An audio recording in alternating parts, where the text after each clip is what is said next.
홍준표가 지금 조선일보를 맹비난했어요. 이거 약간 모자란 짓이에요. 그나마 얘네들의 지지율을 바치고 있는 조중동을 적으로 돌리면 안 돼. 근데 이게 이제 어떤 피해의식 때문에 적인지 아닌지를 모르고 그냥 총기 난사하고 있는 거예요. 김민석 원장이 최근에 자유한국당의 주요 지도부의 발언들을 그렇게 표현하더라고요. 총기 난사하는 거라고. 그러니까 하다 보니까 조선일보도 쏴버렸네. 이제 조선일보조차도 미래항 사고를 양비론 정쟁으로 몰고 야당을 비난하네요. 곤란하면 아예 야당 기사를 쓰지나 말든지 뭐 이런 식으로 우리가 한자성어로 낭중지추라고 뭐 좋은 뜻만 있는 건 아니거든요. 그러니까 사람이 왜 내가 무슨 개혁을 위해서 내가 어떤 이미지 전환을 위해서 뭔가 이렇게 참고 오랜 시간 동안 수행하고 말하지 않고 이런 과정을 거쳐야 되는 사람인데 성향이나 성정이 자기 호주머니에 있는 송곳은 항상 삐져나와야 되는 사람이에요. 그렇다 보니까 불만스러운 것들은 문재인도 싫고 조선일보도 싫고 다 싫으면 결국에는 자기 스스로가 고립되는. 그러니까 그 낭중지치라고 말씀하셨던 걸 조금 더 멋있게 철학적으로 표현하면 현상은 본질을 벗어날 수 없다 이러잖아요. 개또라이는 어떻게 해도 결국에는 자기 편까지 이렇게 찌를 수밖에 없는 사고를 치게 되는 거죠. 그렇기도 한데 요즘 돌아다니는 카톡 유언비어랑 손발이 잘 안 맞는 거예요. 왜냐하면 거기서는 지금 TV조선만 돌아왔다 이렇게 하고 있거든요. 아, 자기들 편으로 TV조선은 돌아왔다? TV조선은 정신 차리고 돌아왔다 이렇게 얘기를 하고 있더라고요. 그러니까 그러면서 지금 이 사람이 했던 말들 중에 밀양에 가자마자 내가 책임 있는 사람이라고 그러면서 이제 그러면 세월호 사건 때 뭐 인천시장이나 전남 도지사 이렇게 이야기했는데 생각해보니까 또 말을 너무 막 뱉었네. 팩트가 틀렸어. 아니 홍준표가 그 밀양 그 화재 현장에 가서 자기가 뭘 책임지고 뭘 어떻게 하겠다는 거예요? 난 그게 궁금하더라고. 그 정신세계가. 이번 6월에 정계 은퇴하실 안철수 씨는 국민의당이 잘해가지고 정비를 하겠다고 이야기를 하는데 대선 나가서 대통령이 된 것처럼 이야기를 해요. 근데 홍준표가 진짜 좀 인격적으로도 진짜 문제가 있다고 느낀 게 분향소에 가가지고 그 유족들이 저 소방직 공무원 증원 반대한 당이 무슨 염치로 왔느냐. 그러니까 그 사람한테 대놓고 하지는 못하고 혼잣말로 이랬대요. 여기도 민주당이 있네? 이랬다는 거예요. 헐, 진짜? 예. 개또라이야, 진짜. 아, 그건 좀 소름 끼친다. 예. 그러니까 보통 이쪽의 인사분들은 그런 상황이 되면 죄송합니다라고 그냥 네. 끝내고 돌아오는데 네. 꼭 한마디를 덧붙여요. 김성태가 그랬잖아요. 제천에 가가지고 그 건물 앞에서 막 하다 보니까 그중에 계신 제천 시민이 여기서 막 뭐라고 하니까 똑같은 말 했잖아요. 민주당이라고. 아, 이 사람들을 그 뇌를 한번 좀 열어봐야 되겠는데요. 정말 심각한 사람들이네. 팩트가 틀렸던 거는 이낙연 총리는 세월호 참사가 있었을 당시에 전남지사 신분이 아니라 경선에 출마한 도지사 후보였을 뿐이었고요. 취임한 것은 2014년 7월이기 때문에 홍준표가 말한 게 완전히 팩트가 틀린 거죠. 그렇죠. 그러니까 2014년 4월 달에 세월호 사건이 났고 그리고 2개월 만에 지방선거가 있었는데 박근혜 대통령을 살려야 된다고 남경필 같은 자들이 지방선거 표 찍어달라고 했던 게 바로 4년 전인 거잖아요. 그때는 이낙연 지사는 전남지사가 아니었는데 무슨 개소리야. 아니 홍준표는 지난번에 그랬잖아요. 지 입으로 자기가 팩트를 말하면 좌파들은 그거를 망언이라고 그런다고. 제가 항상 말씀드리는 것처럼 홍준표는 하루에 최소한 2건 이상씩 거짓말을 하고 있어요. 그걸 안 하면 혀에 가시가 돋죠. 자, 야수님이요. 민간 대책반을 만드셔가지고 네. 홍준표의 거짓말을 계속 스크랩하는 역할을 해주시기 바랍니다. 이 위원장 임명. 아우, 피곤하네. 아, 바쁠 것 같은데. 벌써부터 피곤하네. 최소한 우리 민주인사들이나 책임인 자리에 있는 문재인 대통령이나 이낙연 총리 같은 사람들이 팩트가 아닌 사실로 만약에 무슨 발표를 했다거나 말을 뱉었다고 하면 네. 조중동이 가만히 있겠습니까? 완전 가루가 되도록 막 빻고 또 빻고 빻겠죠 막. 조중동은 그런 거를 꼬투리 잡지 않아요. 조중동이 홍준표가 한 거짓말들을 제대로 팩트체크해서 내보내나? 알면서도 모른 척하지? 사실 조선일보의 그 언론 기조는요. 이거였어요. 여당과 야당이 참사 현장을 놔두고 여당과 야당이 정치 싸움질을 하고 있다. 그리고 양비론 족같아 이거. 양비론 족같은 거 논리를 또 펴낸 거거든요. 홍준표가 잘못했잖아요. 그러니까 여기서는 방어 차원에서 그러지 마. 니들 그러면 안 돼라고 여당은 그러는데 이걸 양비론으로 딱 몰고 갔는데 홍준표 이 또라이 새끼는 이 눈치도 없이 이걸 조선일보 까는 거예요. 자기 그러니까. 비판했다고. 조선일보는 우리도 공정언론이라고 인증샷 하려고 대충 호울만 좋게 겉만 핥았거든요. 근데 여기서 빡치면 어떻게 정치적인 개념도 없는 새끼 아, 진짜. 모질이 새끼 진짜 아주. 우리만도 못해. 간단히 정리합시다. 홍준표, 안철수, 유승민 이 사람들 입장에선 일단 문재인 대통령 지지율이 하락세라고 하니 거기에 막 더 부채질을 하고 싶은 앞다 보니까 오바를 하게 되는 거예요. 거짓말을 하게 된다고. 그럼 또 역풍이 부는 거잖아요. 그러니까 이 사람들의 자질이 부족해서라도 문재인 대통령 지지율은 떨어지기 힘들다. 내가 내린 결론이에요. 동의하십니까? 예. 안철수가 최근에 왜 그 KBS 고대영 사장 교체하는 문제 갖고 또 그걸 적폐라고 표현했잖아요. 이 사람은 좀 그런 게 있어요. 김장겸 때도 뭐 김장겸이 와가지고 대표님 도와줄 일 없습니까라고 했다는 것처럼 이제는 이제 우리가 딱 두 놈만 팬다. 요 기조로 지금 방송하고 있거든요. 한 1, 2주간. 이명박과 안철수.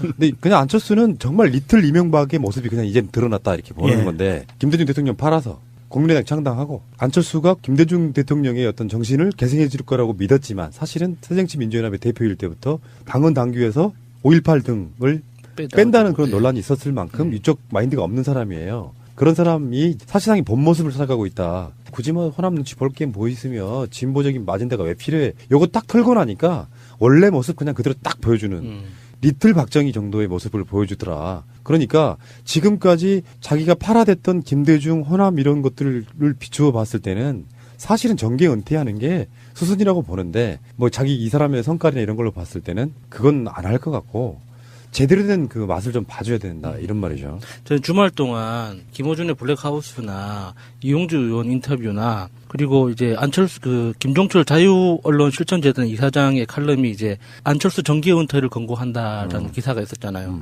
그러니까 이 기사를 쭉 읽으면서 하나의 장면이 갑자기 문득 떠올랐는데 국회에서 안철수를 처음 본 날 그날에 굉장히 어색했던 그 부조리함이 있었어요. 그러니까 안철수가 자기 그 의원실 보좌진들하고 다른 의원 같은 당 소속 의원들 한 두세 명이랑 같이 한 대여섯 명이 길을 걸어가는데 보통 사람들이 이제 걸음걸이에서 성격이 드러나는 그 때도 있잖아요. 그때 그러니까 안철수를 처음 보면서 뭔가 이상하다는 느낌을 받았었거든요. 그러니까 그 걸음걸이가 사람들하고 어울리지를 못하는 거예요. 뭔가 좀 종종걸음이라고 해야 되나? 굉장히 불편하게 가고 있다는 느낌을 받았거든요. 그래서 그게 도대체 어디에서 기인했을까라는 생각을 했는데 주말 동안 이렇게 이용주 의원이나 여러 가지 기사들을 접하면서 결국에는 안철수라는 사람이 다른 사람하고 관계 짓는 걸 할 줄 모르는구나. 그러니까 안철수의 아버지로부터 휘둘리고 와이프한테 휘둘린다고 지금 알려져 있잖아요. 그러니까 그런 것도 자기가 자발적으로 관계를 못 찢는구나, 이 사람은. 근데 그런 비슷한 이야기를 의원일 때 지금 보신 거잖아요. 예. 안철수가 V3, 그러니까 안철수 암랩을 만들고 나서 당시에 PC 매거진 기고하고 이럴 때 제가 아는 선배가 당시에 이찬진, 그리고 김택진, 네, 그리고 안철수 이렇게 다 이쪽에 모임이 있었다는 거예요. 근데 그때 당시에도 안철수는 그랬다는 거예요. 여기 이상했다는. 그러니까 같이 어울리지 못하는. 보세요. 안철수의 지금 행보는 프라님 얘기한 것처럼 리틀 이명박처럼 움직였죠. 그 다음에 이찬진, 제 동창이거든요. 옛날에 한나라당 시절인가? 맞아. 의원 한번 비례로 했었어요. 들어갔었어요. 네. 그래서 그때 막 인천 재물포고등학교가 난리가 났었는데 거대한 혜성같이 떠오른 동문이 있다 막 이러고 난리가 났었는데 쪽팔렸죠. 근데 하여간 그랬던 사람들이에요. 다 그런 그룹들이 어떻게 자기들의 본인들의 이익을 위해서 어떻게 하면 부귀영화를 누릴까에 초점이 맞춰져 있는 사람들이지 이 사회를 선도적으로 끌고 가는 노블리스 오블리지하고는 전혀 담싸운 사람들이거든요. 그렇기 때문에 이 사람들이 어떤 뭐 이찬진도 그렇고 이 안철수도 그렇고 기업가로서는 성공했을지 모르지만 사실 인간적으로 사람으로서의 됨됨이는 전혀 갖춰져 있지 않은 좀 모자라 보이기도 하고 뭔가 나사가 빠진 듯한 느낌을 주는 게 그래서 그래요. 노블리스를 만들어주면 오블리제는 제가 정말 잘할 자신이 있거든요. 자, 그런데 그 창당 발기인대에 여기에 이제 이름을 올린 사람들을 보면 현역 의원들 중에 천정배, 정동영, 조배숙, 박지원, 유성엽, 장병환, 김광수, 김경진, 김종회, 박주현, 박춘영, 윤영일, 이용주, 장정숙, 정인화, 최경환 이렇게 16명이거든요. 그중에 박주현과 장정숙은 비례대표예요. 그러니까 사실상 출당 안 시켜주면 14명 정도가 지역구 국회의원이고 여기에 이상돈은 이게 명단에 포함되지는 않았지만 이상돈 의원도 이쪽에 합류할 수 있는 파고 다음에 중재파라고 해서 이제 당이 깨지는 걸 막겠다고 지금 나서신 분들 몇 명 있어요. 그중에 확실하게 이쪽 편을 들 수 있다고 확신되는 이름이 박주선이에요. 비례대표까지 다 포함해가지고 18명 정도는 찬성을 하는 거거든요.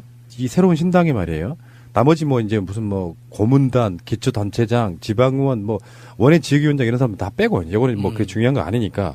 그런데 지금 아직도 드러내지 않고 있는 사람들이 있습니다. 자기 자신의 어떤 네. 의견들에 대해서. 그러니까 요거는 이제 빨리 정치 일정을 진행해야 되기 때문에 급한 대로 되는 사람들만 모아가지고 지금 현역 의원 16명이 창당 발긴이 된 건데 사활을 걸어야 되는 문제가 원내 교섭단체인데 원로 교섭단체가 되면은 지금 민주평화당이라고 하는 정당이 사실상 국회에 있어서의 캐스팅 보트를 질 수 있는 굉장히 중요한 상황이 돼버렸어요. 네. 그러니까 안철수의 목표는 좀 거대한 캐스팅 보트당을 만들어서 정권을 좌지우지하겠다 이런 부분이 있거든요. 만약에 국민의당 사람들이 거의 대부분 바른정당과 합당하는 형태로 가면 문재인 정부가 굉장히 힘들어져요. 지금 이 정도 구조라고 하면. 그런데 만약에 민주평화당이 20석이 되면요. 상황이 어떻게 되는지 마차님 설명 좀 해주세요. 민주당 121석에 민주평화당 20석, 정의당 6석, 민중당 1석, 무소속 1석. 이건 정세균 국회의장이고요. 이것만 합쳐도 149석입니다. 현재 297석 국회의원의 과반인 거죠. 그러니까 민주평화당이 반문연대는 싫어하고 튀쳐나온 명분이 있기 때문에 웬만한 개혁적인 법률 법안에 대해서는 찬성을 해줄 거라는 전제하에 드리는 말씀이에요. 그렇게 되면은 지금 현재 국회 의석들을 계속 잃어가고 있잖아요. 저번에 배덕광도 지금 자리 내놨고 네. 그리고 저번에 최명길도 지금 국회의원직 날아갔고 안철수 자리가 있고 그러니까 297석 중에 전체 300석 중 297석 중에 149석이면 웬만한 법률안 통과는 가능하다 이런 부분이 있어서 지금 이분들은 일단 출당 미뤄줘 뭐 이런 부분도 있고 중립파에 남아있는 몇 사람이 어떻게 되느냐도 그런 부분도 있고 그래서 20석만 만들어지면 안철수의 효용 가치가 사실상 4분의 1 정도로 줄어들어 버려요. 여기서 또 한번 그 예언놀이를 하자면 저는 그 국민의당이 쪼개질 거라고 일찌감치 예언을 했었거든요. 그런 입장에서 다시 한번 예언을 한다면 중재파로 분류되는 박주선 의원까지 포함해서 현역 의원 17명이 중심이 돼서 뭐 이상한 뭐 민주평화당인가 평화민주당인가 만든다고 했는데 그렇게 당이 일단 쪼개지고 나서 그 바른국민당 지금 가칭 바른국민당이라고 지금 이제 물망이 오르고 있는데 바른국민당으로 일단 소속된 사람들이 바른당 10석일 때 9석으로 만든 그 깜짝 탈당했던 아줌마 있죠. 네. 예, 그런 분들이 생길 거라고 봐요. 이게 지금은 어떻게 정치 지형이 어떻게 될지 몰라서 그냥 가만히 보고 있지만 그 유승민하고 안철수하고 둘 사이에 굉장히 또 지저분한 감정 싸움이 생길 거예요. 지금은 통합을 해야 된다는 명분 아래 지금 다 수면 위로 감추고 있지만 막상 통합이 되고 나면은 다시 주도권 경쟁을 하게 될 수밖에 없거든요. 안철수가 지 입으로 뭐 나는 백의종군 하겠다 그랬지만 그 누가 믿어 그거를. 어떻게든 자기 지분을 챙기려고 여러 가지 꼼수를 부리다 보면은 또 내부 분란이 생길 거란 말이에요. 그건 못 보지? 예, 그러면은 그때 가서 거기에서 탈당해서 민주평화당으로 오는 사람이 생겨서 나중에 뒤늦게 20석이 채워져서 교섭단체가 될 거라고 보는 거죠.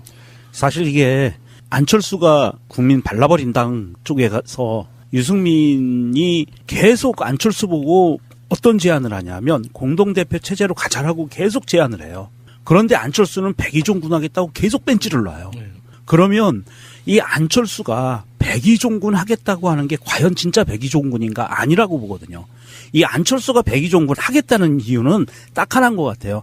다음에 국민 발라버린당의 그 대통령 후보는 나야라고 인정해줘. 당대표는 너가 해. 이 뉘앙스밖에 더 이상 캐치되는 게 없어요. 그렇다고 봤을 때 유승민과 안철수는 아마도 합당이 성사가 되는 순간부터 계속 아마 그 파열음이 일어날 겁니다. 왜냐면 예. 안철수 스타일은 누구랑 화합해서 갈 스타일이 아니거든. 그렇죠. 근데 유승민도 만만치 않거든요. 그럼요. 그러니까 궁여지책으로 센 캐릭터가 둘이 붙었는데 안철수는 고집 센 새님, 유승민은 고집 센 새님. 이게 어떻게 화합이 가능하냐고요. 네, 둘 다 2등을 해본 적이 없는 사람들이라 그 뭔가 이렇게 양보하고 그 협의하기가 힘들 겁니다. 안철수는 하나만 더 말씀을 드리면 안철수의 이력을 보면은요. 안철수는 문재인 대통령하고 후보 단일화 어찌됐든 본인이 사퇴했으니까 그 명분으로 문재인 대통령이 당선이 되고 내지는 그 이전에 대통령 선거 기간에도 자기한테 양보하라고 그랬어요. 그리고 박원순 시장하고 해서 박원순 시장이 되고 난 다음에도 계속 박원순 시장한테 내 집은 이렇게 요구했었어요. 그래서 이게 몸에 박힌 사람이라 당대표도 유승민한테 양보하고 그 다음에 내가 양보했으니까 대통령 후보는 나야라고 지분을 요구할 거란 말이죠.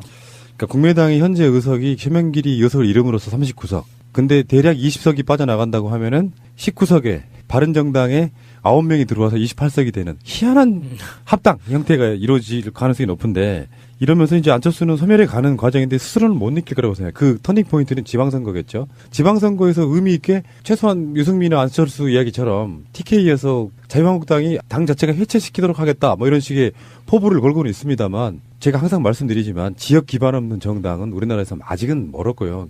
지역 기반의 대표적인 것 중에 하나가 지방선거잖아요. 자기네 지역의 대표성으로 TK나 PK 분들이 안철수와 유승민을 인정해 줄 거냐. 아니란 말이죠. 안철수의 유효기간, 스스로 자기가 느끼는 유효기간은 저는 올해 6월 지방선거까지라고 봐요. 6월 지방선거가 끝나자마자 안철수는 며칠 안에 정계 은퇴해야 할 가능성이 없다고 봅니다. 더 이상 어떻게 그걸로 일어나나? 만들고 나서 당시에 PC 매거진 기고하고 이럴 때 네. 제가 아는 선배가 당시에 이찬진 그리고 김택진 네 그리고 안철수 네. 이렇게 다 네. 이쪽에 모임이 있었다는 거예요. 근데 그때 당시에도 안철수는 그랬다는 거예요. 여기 이상했다는 네. 그러니까 같이 어울리지 못하는. 보세요. 안철수의 지금 행보는 프라님 얘기한 것처럼 리틀 이명박처럼 움직였죠. 그 다음에 이찬진 제 동창이거든요. 옛날에 한나라당 시절인가 비례 아 맞아 의원 한번 비례로 했었어요. 들어갔었어요. 네. 그래서 그때 막 인천 재물포고등학교가 난리가 났었는데 거대한 혜성같이 떠오른 동문이 있다 막 이러고 난리가 났었는데 쪽팔렸죠. 근데 하여간 그랬던 사람들이에요. 다 그런 그룹들이 어떻게 자기들의 본인들의 이익을 위해서 어떻게 하면 부귀영화를 누릴까에 초점이 맞춰져 있는 사람들이지 이 사회를 선도적으로 끌고 가는 노블리스 오블리지하고는 전혀 담싸운 사람들이거든요. 그렇기 때문에 이 사람들이 어떤 뭐 이찬진도 그렇고 이 안철수도 그렇고 기업가로서는 성공했을지 모르지만 사실 인간적으로 사람으로서의 됨됨이는 전혀 갖춰져 있지 않은 좀 모자라 보이기도 하고 뭔가 나사가 빠진 듯한 느낌을 주는 게 그래서 그래요. 노블리스를 만들어주면 오블리제는 제가 정말 잘할 자신이 있거든요. 자, 그런데 그 창당 발기인데 여기에 이제 이름을 올린 사람들을 보면 현역 의원들 중에 천정배, 정동영, 조배숙, 박지원, 유성엽, 장병환, 김광수, 김경진, 김종회, 박주현, 박춘영, 윤영일, 이용주, 장정숙, 정인화, 최경환 이렇게 16명이거든요. 그중에 박주현과 장정숙은 비례대표예요. 그러니까 사실상 출당 안 시켜주면 14명 정도가 지역구 국회의원이고 여기에 이상돈은 이게 명단에 포함되지는 않았지만 이상돈 의원도 이쪽에 합류할 수 있는 파고 다음에 중재파라고 해서 이제 당이 깨지는 걸 막겠다고 지금 나서신 분들 몇 명 있어요. 그중에 확실하게 이쪽 편을 들 수 있다고 확신되는 이름이 박주선이에요. 비례대표까지 다 포함해가지고 18명 정도는 찬성을 하는 거거든요. 이 새로운 신당이 말이에요. 나머지 뭐 이제 무슨 뭐 고문단, 기초단체장, 지방의원, 뭐 원외 지역위원장 이런 사람 다 빼고 이거는 뭐 그게 중요한 거 아니니까. 그런데 지금 아직도 드러내지 않고 있는 사람들이 있습니다. 자기 자신의 어떤 네. 의견들에 대해서. 요거는 이제 빨리 정치 일정을 진행해야 되기 때문에 급한 대로 되는 사람들만 모아가지고 지금 현역 의원 16명이 창당 발기인이 된 건데 사활을 걸어야 되는 문제가 홍준표가 지금 조선일보를 맹비난했어요.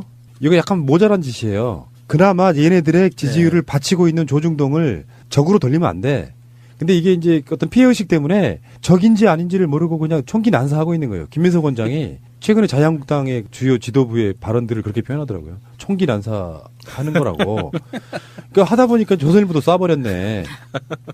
이제 조선일보조차도 미래항 사고를 양비론 정쟁으로 몰고 야당을 비난하네요. 곤란하면 아예 야당 기사를 쓰지나 말든지 뭐 이런 식으로 우리가 한자성으로 낭중지추라고 뭐 좋은 뜻만 있는 건 아니거든요. 그러니까 사람이 왜 내가 무슨 개혁을 위해서 내가 어떤 이미지 전환을 위해서 뭔가 이렇게 참고 오랜 시간 동안 수행하고 말하지 않고 이런 과정을 거쳐야 되는 사람인데 성향이나 성정이 자기 호주머니에 있는 송곳은 항상 삐져나와야 되는 사람이에요. 그렇다 보니까 불만스러운 것들은 문재인도 싫고 조선일보도 싫고 다 싫으면 결국에는 자기 스스로가 고립되는. 그러니까 그 낭중지치라고 말씀하셨던 걸 조금 더 멋있게 철학적으로 표현하면 현상은 본질을 벗어날 수 없다 이러잖아요. 개 또라이는 어떻게 해도 결국에는 자기 편까지 이렇게 찌를 수밖에 없는 사고를 치게 되는 거죠. 그렇기도 한데 요즘 돌아다니는 카톡 유언비어랑 손발이 잘 안 맞는 거예요. 왜냐면 거기서는 지금 TV조선만 돌아왔다 이렇게 하고 있거든요. 아, 자기들 편으로 TV조선은 돌아왔다? TV조선은 정신 차리고 돌아왔다 이렇게 얘기를 하고 있더라고요. 그러니까 그러면서 지금 이 사람이 했던 말들 중에 밀양에 가자마자 내가 책임 있는 사람이라고 그러면서 이제 그러면 세월호 사건 때 뭐 인천시장이나 전남 도지사 이렇게 이야기했는데 생각해 보니까 또 말을 너무 막 뱉었네. 팩트가 틀렸어. 아니, 홍준표가 그 밀양 그 화재 현장에 가서 자기가 뭘 책임지고 뭘 어떻게 하겠다는 거예요? 난 그게 궁금하더라고, 그 정신세계가. 이번 6월에 정계 은퇴하실 안철수 씨는 국민의당이 잘 해가지고 정비를 하겠다고 이야기를 하는데 대선 나가서 대통령이 된 것처럼 이야기를 해요. 근데 홍준표가 진짜 좀 인격적으로도 진짜 문제가 있다고 느낀 게 그 분향소에 가가지고 그 유족들이 저 소방직 공무원 증원 반대한 당이 무슨 염치로 왔느냐. 그러니까 그 사람한테 대놓고 하지는 못하고 혼잣말로 이랬대요. 여기도 민주당이 있네? 이랬다는 거예요. 헐, 진짜? 예. 개또라이야, 진짜. 아, 그건 좀 소름 끼친다. 예. 그러니까 보통 이쪽의 인사분들은 그런 상황이 되면 죄송합니다라고 그냥 네. 끝내고 돌아오는데 예. 꼭 한마디를 덧붙여요. 김성태가 그랬잖아요. 제천에 가가지고 그 건물 앞에서 막 하다 보니까 그중에 계신 제천 시민이 여기서 막 뭐라고 하니까 똑같은 말 했잖아요. 민주당이라고. 아, 이 사람들을 그 뇌를 한번 좀 열어봐야 되겠는데요. 정말 심각한 사람들이네. 팩트가 틀렸던 거는 이낙연 총리는 세월호 참사가 있었을 당시에 전남지사 신분이 아니라 경선에 출마한 도지사 후보였을 뿐이었고요. 취임한 것은 2014년 7월이기 때문에 홍준표가 말한 게 완전히 팩트가 틀린 거죠. 그렇죠. 그러니까 2014년 4월 달에 세월호 사건이 났고 그리고 2개월 만에 지방선거가 있었는데 박근혜 대통령을 살려야 된다고 남경필 같은 자들이 지방선거 표 찍어달라고 했던 게 바로 4년 전인 거잖아요. 그때는 이낙연 지사는 전남 지사가 아니었는데 무슨 개소리야. 아니, 홍준표는 지난번에 그랬잖아요. 지 입으로. 자기가 팩트를 말하면 좌파들은 그거를 망언이라고 그런다고. 제가 항상 말씀드리는 것처럼 홍준표는 하루에 최소한 2건 이상씩 거짓말을 하고 있어요. 그걸 안 하면 혀에 가시가 돋죠. 자, 야수님이요. 민간 대책반을 만드셔가지고 네. 홍준표의 거짓말을 계속 스크랩하는 역할을 해주시기 바랍니다. 위원장 임명. 아우, 피곤하네. 아, 바쁠 것 같은데. 벌써부터 피곤하네. 최소한 우리 민주인사들이나 책임인 자리에 있는 문재인 대통령이나 이낙연 총리 같은 사람들이 팩트가 아닌 사실로 만약에 무슨 발표를 했다거나 말을 뱉었다고 하면 네. 조중동이 가만히 있겠습니까?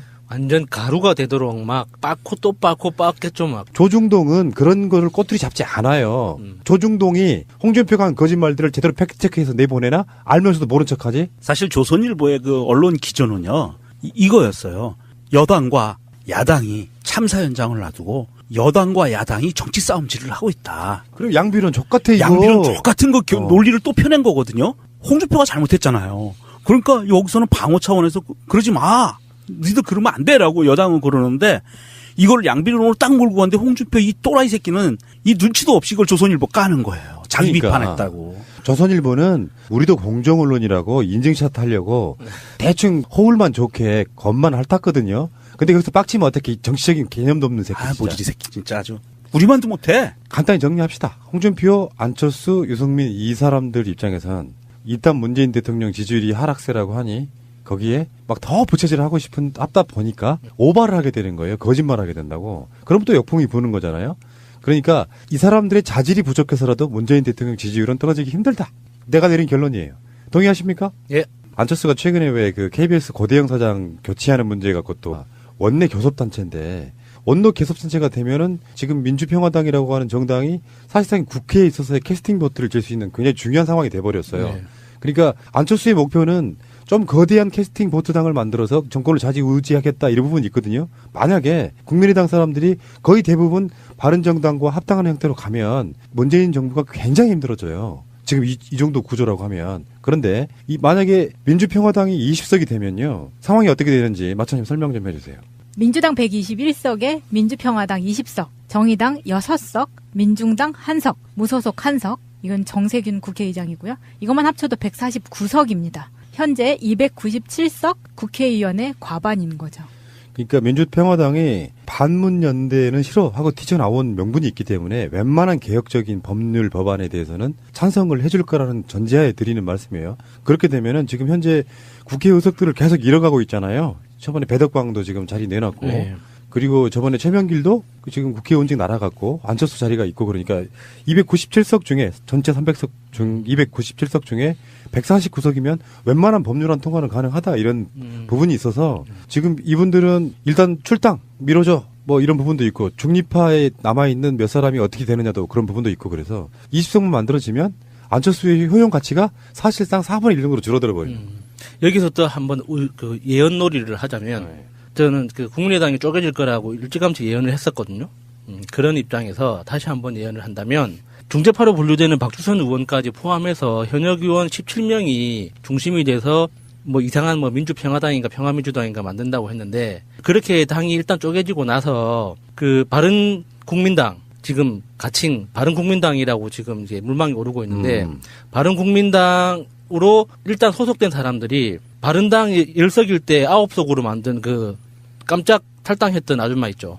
네. 예, 그런 분들이 생길 거라고 봐요. 이게 지금은 어떻게 정치 지형이 어떻게 될지 몰라서 그냥 가만히 보고 있지만 그 유승민하고 안철수하고 둘 사이에 굉장히 또 지저분한 감정 싸움이 생길 거예요. 지금은 통합을 해야 된다는 명분 아래 지금 다 수면 위로 감추고 있지만 막상 통합이 되고 나면은 다시 주도권 경쟁을 하게 될 수밖에 없거든요.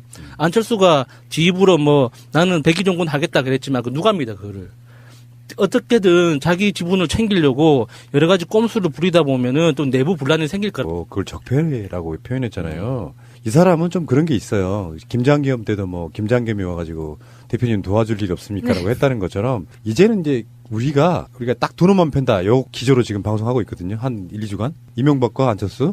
근데 그냥 안철수는 정말 리틀 이명박의 모습이 그냥 이제 드러났다 이렇게 보는 예. 건데 김대중 대통령 팔아서 국민의당 창당하고 안철수가 김대중 대통령의 어떤 정신을 계승해 줄 거라고 믿었지만 사실은 새정치민주연합의 대표일 때부터 당헌 당규에서 5.18 등을 뺀다는 그런 논란이 있었을 만큼 이쪽 마인드가 없는 사람이에요. 그런 사람이 사실상의 본 모습을 살아가고 있다. 굳이 뭐 호남 눈치 볼 게 뭐 있으며 진보적인 아젠다가 왜 필요해. 요거 딱 털고 나니까 원래 모습 그냥 그대로 딱 보여주는 리틀 박정희 정도의 모습을 보여주더라. 그러니까 지금까지 자기가 팔아댔던 김대중, 호남 이런 것들을 비추어 봤을 때는 사실은 정계 은퇴하는 게 수순이라고 보는데 뭐 자기 이 사람의 성깔이나 이런 걸로 봤을 때는 그건 안 할 것 같고 제대로 된 그 맛을 좀 봐줘야 된다 이런 말이죠. 저는 주말 동안 김어준의 블랙하우스나 이용주 의원 인터뷰나 그리고 이제 안철수 그 김종철 자유언론실천재단 이사장의 칼럼이 이제 안철수 정계 은퇴를 권고한다라는 기사가 있었잖아요.